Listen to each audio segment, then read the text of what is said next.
How do you begin to believe something that you don't believe when the proof is there? Abraham, it's true. This is the reality. This is what we've got. This is how it's going. My eyes are not deceiving me. My ears are not deceiving me. This is the truth of my reality. How do I create other than that? And we say, you're really upon something important if you're asking that question, because most people offer almost all of their vibration in response to what they are observing.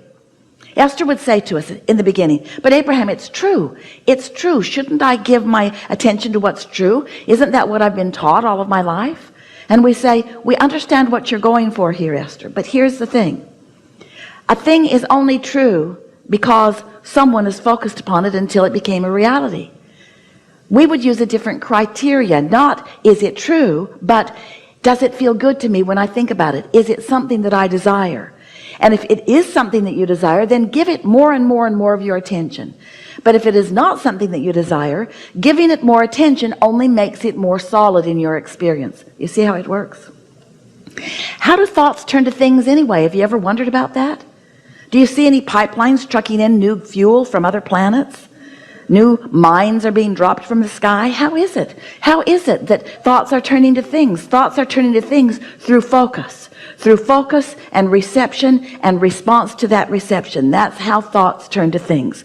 That's how your economy evolves. That's how everything evolves. That's how the cells of your body evolve. Every part of evolution, which is what your eternalness is all about, is about thoughts turning to things. And so that's what we want to talk to you about. We want you to begin addressing yourself more vibrationally rather than physically, because the physical parts of you, the physical things that you are giving your attention to, those are already manifested. That's already done. That's like gum that you've chewed the flavor out of. That really is not where you want to put your attention. You want to put your attention upon where you are going.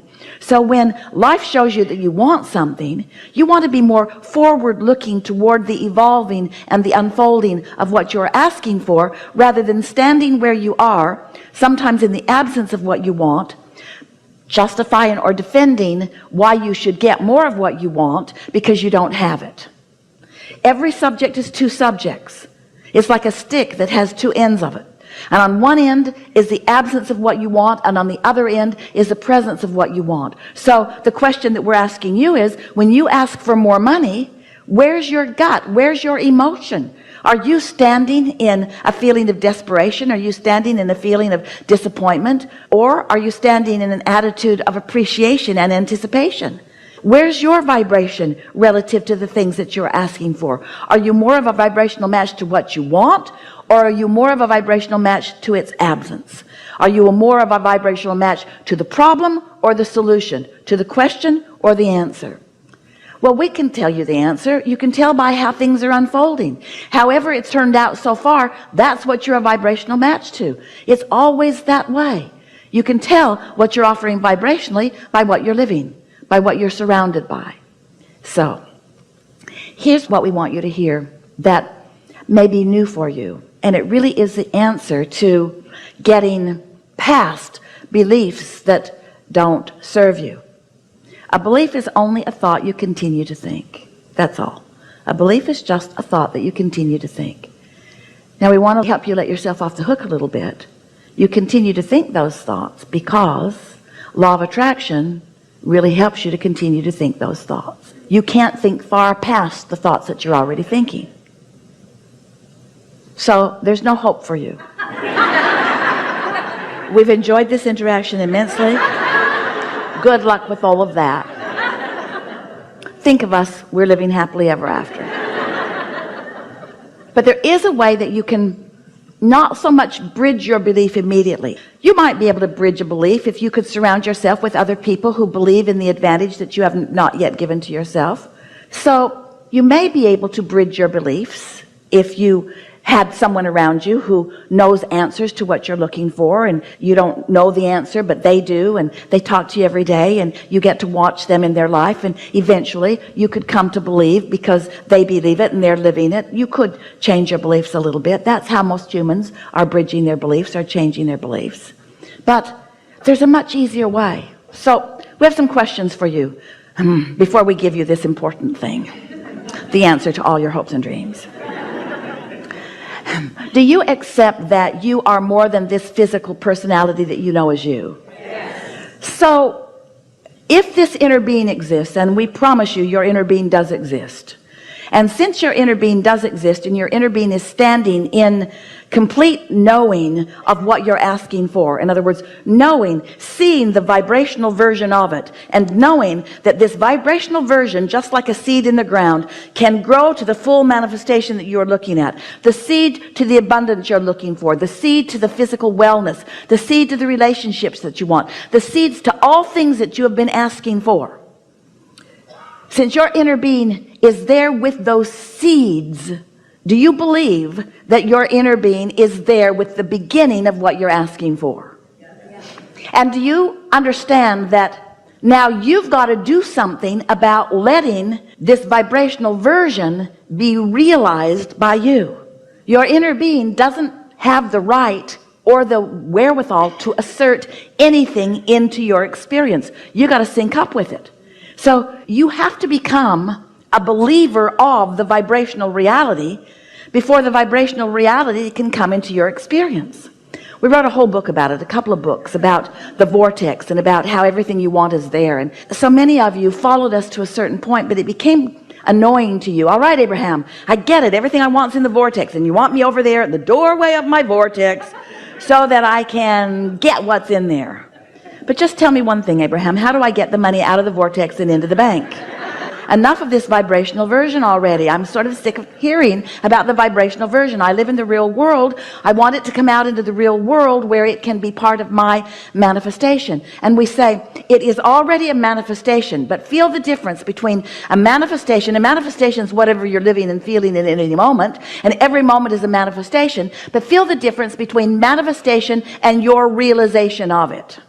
Esther's pen was in her purse. It was there, but her realization of it wasn't. So it might as well have not been there because she didn't have hold of it. You see what we're getting at? And so much of what you want is just like that pen in Esther's purse. You're walking around with it all day, every day. It's just a reaching in and pulling out. That's all that's required. But because you believe it isn't there, you don't do that. So do you believe that there is a vibrational version of what you want that has progressed in varying degrees, some of it ripe and ready for you to experience? So if the answer to that is yes, then you really are ready for what we are encouraging in a very powerful way these days. You're ready to deliberately put yourself into the receiving mode where you can receive the impulses about it. And this is different than bridging beliefs, because bridging beliefs takes time. Bridging beliefs means you have to take hold of a belief that you've got that is in defiance of something that you want and make it no longer in defiance of something that you want. Have you ever talked to anyone? You believe one thing and they believe another thing, and you're talking to each other and you both wish to convince the other, and after an hour or 2 or 3 or 4 or 5 or 6 or 10 or 20 or years of interacting with them about that, they just stand strong in what they believe and you just stand strong in what you believe, and no headway is made in convincing the other? You know about that?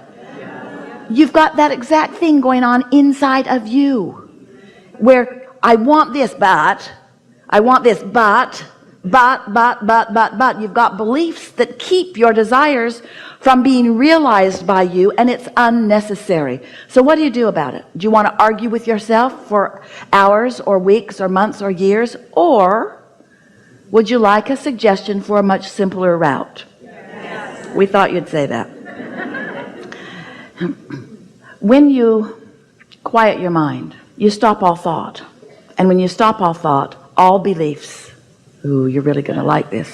So we're going to start in a different place because we really want you to hear this. Imagine a cork floating on the water. And let's just say that this up here on this surface is alignment with your source, pure positive energy. Now you can hold that cork under the water, and let's call that negative emotion. Let's call that beliefs that don't serve you. But when you let go of it, it's going to bob right back up there to the surface. So when you meditate and you quiet your mind, you bob back up to the surface. And when you bob back up to the surface, when your vibration rises because you're not holding it down with things that your inner being knows are not true, when hatred and fear are disengaged, and in their absence you just move right back up into the natural love and pure positive energy that is you. That's what we call the receiving mode, which means now you are at the doorway of your vortex. Now, in that absence of contradictory beliefs, the beliefs of your inner being are dominant. In fact, they are only. When you meditate and quiet your mind and allow your vibration to rise, now you are only the frequency of your inner being. Now think about what we've been talking about already here today. So here's your inner being and this vibration, and here's you and this vibration, and everything you feel is about the mix of that. If you are in tune with your inner being, you feel wonderful. If you're not, you feel less wonderful to varying degrees, all the way over to awful. But when you meditate and quiet that part of your vibration, and your vibration rises, now you are at the doorway of your vortex. Now you are in the receiving mode. Now what your inner being knows about everything, and what your inner being knows mostly about is you, now it is your knowledge too. And so now ideas begin to flow to you through your path of least resistance. So when you are in meditation and a thought comes to you, that thought is a thought worth listening to.